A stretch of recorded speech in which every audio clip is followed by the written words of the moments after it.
Hey witches, so messy hair, don't care. I got a question in my private group on Facebook, which is called Moonstone Witchery. Find me over there and ask to join. The question is about how to set candles with intentions. So I thought that it would be helpful for me to make a short video about this. Sorry, the camera is crazy.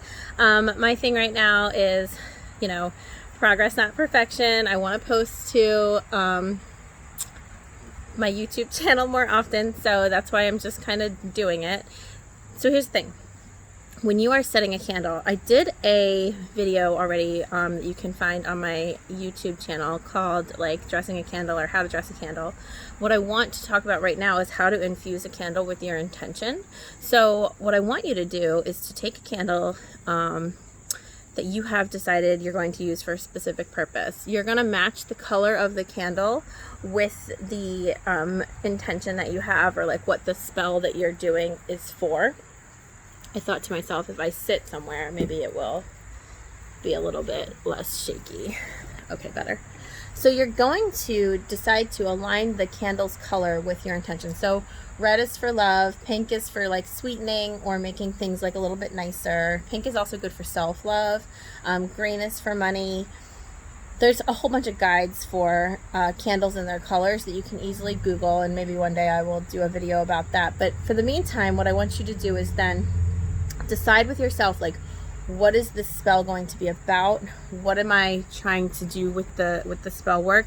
And I want you to infuse the candle with that energy. And everyone's always saying like all you need for witchcraft is your intention. That is super accurate. But what I want you to do is to like concentrate your intention. This is why meditating is really helpful for witch work. If you can get in the habit of regular meditation, then you can get into the habit of regularly holding the energy for one specific kind of energy field or one specific intention. You'll hold a candle in your hand, and I want you to close your eyes, and I want you to visualize all of the energy of what you're trying to create with that candle going into the candle through your hands. So for example, the question centered around, how do I infuse a candle? I want to do a candle for the new moon. I want to bring in new beginnings, certain possibilities, plant those seeds. So I want you to visualize like whatever new beginnings might mean for you. So in this example, new beginnings might mean like the clearing out of something that needs to go away and like a path being opened. Or it might be like seeds being planted, or it might be that inspiration feeling that you get when something new is happening.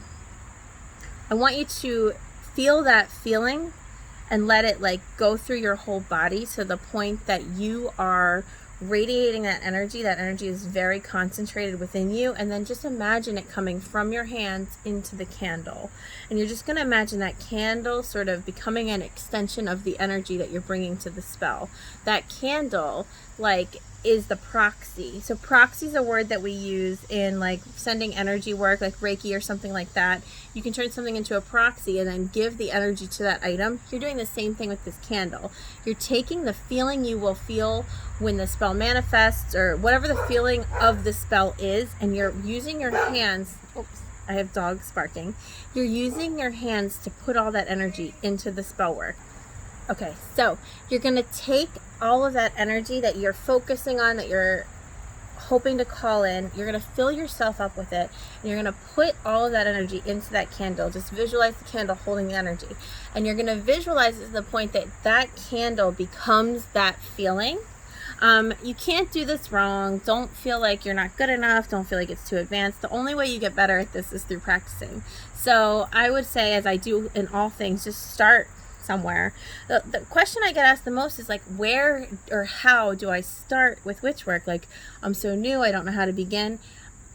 I always say, like, read as much as you can, study as much as you can, follow accounts like mine or like other accounts that are designed to kind of give information about witch work. But ultimately, as with everything in life, when you want to build a new skill, you have to just start by doing it. So you're just going to have to dive in, right? Feet first, or whatever those sayings are, and just do it. And so I want you to just practice on yourself. Start with something that's like positive and like only good energy, and really only sort of focusing on your own life or yourself. Don't try to do spell work for others at the beginning, and infuse it with that intention. The next thing I want you to do is to take a you can even use a ballpoint pen. I have seen witches take a ballpoint pen and just write on their candles. Don't expect the ink to show up, it won't, but you're carving your spell into the candle. You're carving the intention into the candle.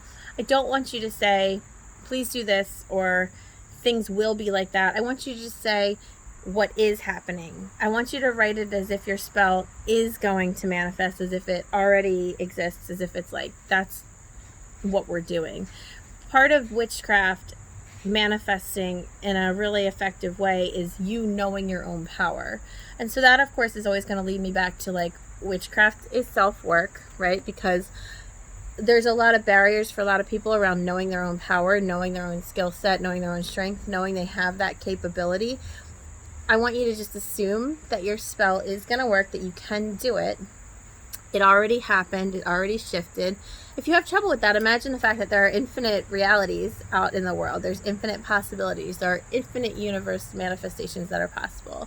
So why can't you pick the one that you want to call into yourself? So when you imagine it that way, you're almost taking it out of your own hands, and you're just saying, oh, I'm just facilitating which reality I'm trying to call forth to myself. I'm just facilitating what energy I want to claim as my own in this reality. So you're just telling the candle, hey, this is the energy that I want. Think about it like as if like we are all living in a computer program of some kind or another, which, I mean, an argument could be made that we kind of are, but that's not for this video. But imagine we're living in a computer program of one kind or another. Candle magic is the way of sort of uploading the code that you want to have run in the computer program, like, of our life. So infuse it with that intention. Say, this is the feeling that I'm creating. This will be done. This already is done, right? And come at it with that authoritative but respectful energy. And when you write on your candle, I want you to just write, this is what's happening. This is what's done. And so it is so. When you are infusing a candle with intention too, you're going to do lots of things. You're going to set a safe circle in your space. Some people like to do a perimeter of salt. Some people like to make a circle of chalk. Some people just create an invisible circle that says the spell is happening here in this space. You don't need extra tools. You literally can use your hands to say the spell is happening here in this circle. No energy may leave the circle. No energy may enter the circle. I always build in like a little fail-safe thing where it's like, except for my own energy, I may enter and exit the spell work at any time without disrupting it in any way. And then you will tell the candle what it's going to do. Write your spell on the candle. If you are calling something towards you, you want to start at the bottom of the candle and write up it, okay? Either around or up on the sides, and just keep writing it. If you are trying to get something to go away from you, you start at the top of the candle and you're sort of thinking of it as if you're like husking the candle or taking the layer off of it and throwing it away. If you're calling in something towards you, think about it as if it's growing up from the roots and it's becoming the tree. So that's a good way to remember it. But just infuse that candle with all the energy you can. Really get into that space. That's also why I also like to talk about how music really helps us with spell work, because if you can find a song that feels like the energy that you are creating with your spell, I want you to play it to yourself so that you're in that energy place. And I want you to use that energy that you play to yourself while you're creating your spell and infusing your candle with intention. And then I want you to go ahead and play that song to your candles and let the candle listen to the music and be in that vibrational, energetic field while it's burning for a little while. You don't have to do it the whole time. Just for a little bit is good. And that's really fundamentally how I want you to approach infusing your candles with the intention and with the spell work that you are calling forth. I hope this is helpful. If you have questions, you can find me over on Instagram at moonstone_witchery, moonstone_witchery on Instagram. I'm obviously right here on YouTube. And you can email me. I'm headwitch@moonstonewitchery.com. Find me on my website, moonstonewitchery.com. Are we seeing a theme here? And then please come join me in my Facebook group, because it's actually a lot of fun and we have spiritual conversations that prompt videos like this. So I hope you guys are having a lovely witchy day. Me and my puppy are here wishing you well, and I will talk to you soon.